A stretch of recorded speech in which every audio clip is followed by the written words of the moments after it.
আসসালামু আলাইকুম। সর্বপ্রথমে আমি সমস্ত ছাত্রদের, উপস্থিত সমস্ত শিক্ষক এবং শিক্ষিকা সকলকে আমি 26শে জানুয়ারি প্রজাতন্ত্র দিবসের শুভেচ্ছা জানাই।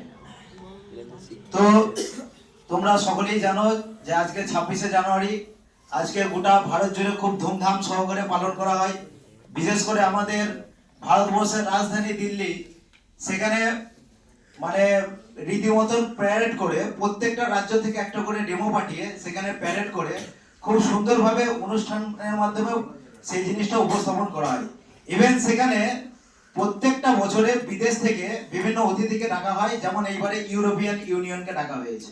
ঠিক আছে, তো আজকের দিনের গুরুত্ব সম্পর্কে মোটামুটি তোমরা কিছুটা হলেও জেনেছো যে 1929 সালে তৎকালীন জাতীয় কংগ্রেস, যার অস্তিত্ব আজকেও আছে, তো সেই জাতীয় কংগ্রেসের তৎকালীন নেতা আমাদের প্রথম প্রধানমন্ত্রী জওহরলাল নেহরু তোমার রাভি নদীর তীরে পতাকা উত্তোলন করেছিলেন এবং ঘোষণা করেছিলেন যে 1930 সাল থেকে যতদিন না পর্যন্ত ভারত সত্যি করেই স্বাধীন হচ্ছে, ততদিন পর্যন্ত এই 26শে জানুয়ারি দিনটাকে ভারতের স্বাধীনতা দিবস হিসাবে উদযাপন করা হবে।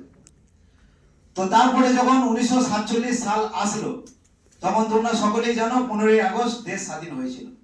তাহলে এই দিনটার কি তাৎপর্যটা হিসাব মতো নষ্ট হয়ে যাওয়ার কথা ছিল।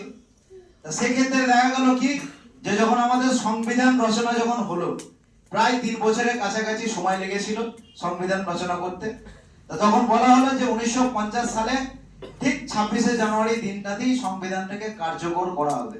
তার উদ্দেশ্য কি, যে এতদিন ধরে যে 26শে জানুয়ারি দিনটাকে স্বাধীনতা দিবস বলে পালন করা হয়েছে, সেই দিনটা যাতে একটা গুরুত্ব থাকে, সেই জন্য 26শে জানুয়ারি 1950 সালে ভারতবর্ষের সংবিধান চালু হলো। আজকের দিনে যে মানুষটার বক্তব্য আজকে না বললেই নয়, যার কথা আমাকে আজকে বলতে হবে, অবশ্যই তিনি আমাদের সংবিধানের ড্রাফটিং কমিটির চেয়ারম্যান। সংবিধান যখন রচনা হয়েছিল, ডক্টর ভীমরাও রামজি আম্বেদকর, যাকে আমরা খুব সংক্ষেপে বাবা সাহেব আম্বেদকর বলেছি, যিনি দলিত আন্দোলনের, এসটি এসসি আন্দোলনের একজন বিখ্যাত নেতা, যিনি না থাকলে যে আজকে দলিত জাতির যে অধিকার, সেই অধিকারের লড়াইটা এতটা পরিমাণ জায়গায় যেতে পারতো না। তো আজকে তার কথা তো আমাকে এখানে উপস্থাপনা করতেই হবে। এছাড়াও গণপরিষদ বা ড্রাফটিং কমিটি, গণপরিষদের যে ড্রাফটিং কমিটি, সেখানে কিন্তু আমাদের মুসলিম সংখ্যালঘু সম্প্রদায়েরও কিন্তু সদস্য ছিল। আমাদের মুসলিম সংখ্যালঘু সম্প্রদায় থেকে আসাম থেকে উপস্থিত ছিলেন সেখানে সৈয়দ মোহাম্মদ সাদুল্লাহ। ইভেন কমিউনিস্টরা পর্যন্ত সেখানে আমাদের সদস্য রেখেছিলেন সোমনাথ লাহিড়ীকে রেখে। তো বলার উদ্দেশ্য এটাই যে সংবিধান রচনার ক্ষেত্রে আমাদের একমাত্র বর্তমানে যারা দেশ শাসন করছে, তাদের যে মাদার অর্গানাইজেশন, তারা ছাড়া কিন্তু বাদবাকি সকলেই ছিল। বরঞ্চ সংবিধানের ব্যাপারে তাদেরই বরঞ্চ আপত্তি ছিল। আমরা দেখেছি যে তারা সংবিধানের বদলে মনোবিধানকে চেয়েছিল। ঠিক আছে, তো মনুসংহিতাকে তারা সংবিধান করতে চেয়েছিল, কিন্তু ভারতবর্ষের সংবিধান ডক্টর বাবা সাহেব আম্বেদকর তার নেতৃত্বে রচিত হয়েছে এবং পরবর্তীকালে লাগু হয়েছে। কিছুদিন আগে আমরা দেখলাম যে 23শে জানুয়ারি নেতাজি সুভাষচন্দ্র বসুর জন্মদিন আমরা কিন্তু পালন করলাম। তোমরা সকলেই দেখেছো, সেখানে বিভিন্ন কথা আলোচনা হয়েছে নেতাজির সাপেক্ষে। আজাদির বাহিনীর কথা সকলেই মোটামুটি তোমরা শুনেছো। নেতাজি যে স্বাধীনতা আন্দোলনের একটা বিরাট বড় ঐতিহাসিক ব্যক্তিত্ব, সেই বিষয়ে কোনো সন্দেহ নেই। কিন্তু আজকের দিনে আমি তার পাশাপাশি আইনের সেই সমস্ত নেতৃত্ববৃন্দকেও স্মরণ করতে চাই, যারা নেতাজি সুভাষচন্দ্র বসুকে তুলনামূলকভাবে অনেকটা সহযোগিতা করেছিলেন। যেমন আজাদির বাহিনী যখন নেতাজি সুভাষচন্দ্র বসু যখন তৈরি করছিলেন, তখন সব থেকে বড় যে ডোনেশন করেছিল, মানে দান করেছিল যিনি, তার নাম হচ্ছে আব্দুল হাবিব ইউসুফ মারফানি, যিনি তখনকার দিনের, মানে স্বাধীনতার আগেকার পিরিয়ডের কথা আমি বলছি, তখনকার দিনে তিনি 1 কোটি টাকা এবং নগদ 1 কোটি টাকা আর তার সঙ্গে গয়না সম্পত্তি কিন্তু নেতাজি সুভাষচন্দ্র বসুর হাতে তুলে দিয়েছিলেন, যেটা বর্তমান দিনে 800 কোটি টাকার সমান। বর্তমান দিনে আমরা যদি এই মূল্যবৃদ্ধির কথা ধরি, তাহলে বর্তমান দিনে হিসাব মতন 800 কোটি টাকা কিন্তু তিনি নেতাজি সুভাষচন্দ্র বসুর হাতে তুলে দিয়েছিলেন। সেই ব্যক্তিটার নাম হচ্ছে আব্দুল হাবিব, এবং নিজেও পরবর্তীকালে আজাদ হিন্দ বাহিনীতে কিন্তু যোগদান করেছিলেন। আমাকে অবশ্যই বলতে হবে এই কথা যে নেতাজি তার এই দানে এত খুশি হয়েছিলেন যে তাকে সেবকে হিন্দ তাকমা কিন্তু তিনি দিয়েছিলেন। আরো আমরা জানি যে নেতাজি সুভাষচন্দ্র বসুর আজাদ হিন্দ বাহিনীতে উপস্থিত ছিলেন মেজর জেনারেল শাহনওয়াজ খান, রশিদ আলী খান, আবিদ হাসান।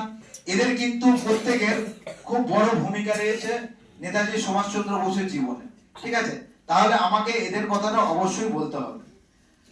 তো এরকম যে সমস্ত ইতিহাসগুলো আমাদের আছে, যেগুলো বলা মানে এই পরিস্থিতিতে বর্তমানে ভারতবর্ষে মুসলিমদের যে অবস্থা, যেভাবে মুসলিমদের ইতিহাস আস্তে আস্তে সরিয়ে দেওয়ার চেষ্টা করা হচ্ছে বা মিটিয়ে দেওয়ার চেষ্টা করা হচ্ছে, সেই জায়গা থেকে ইতিহাসে সংখ্যালঘু সম্প্রদায়ের আলোচনা এবং ইতিহাসে দলিত এসটি এসসিদের আলোচনা এখনকার দিনে খুবই তাৎপর্যপূর্ণ।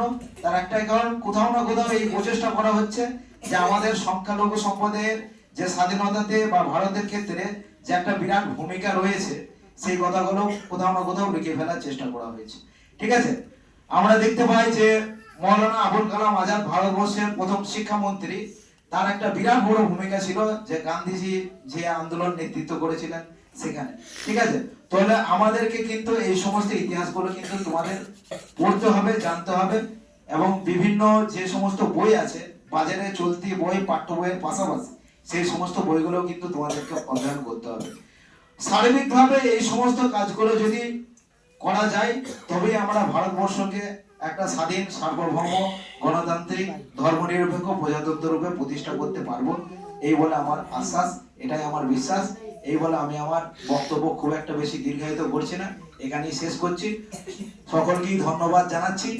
এখানে উপস্থিত সমস্ত শিক্ষক, শিক্ষাকর্মী, আমাদের সমস্ত ছাত্ররা, বিশেষ করে কালকে রাত থেকে বিকাল থেকে যারা রীতিমতন পরিশ্রম করছে, নিজেরা ভলেন্টিয়ারে করে যত রকম আয়োজন করা যায়, পতাকা টাঙানো থেকে সমস্ত কিছু করেছে যে সমস্ত ছাত্ররা, তাদের সকলকেই ধন্যবাদ।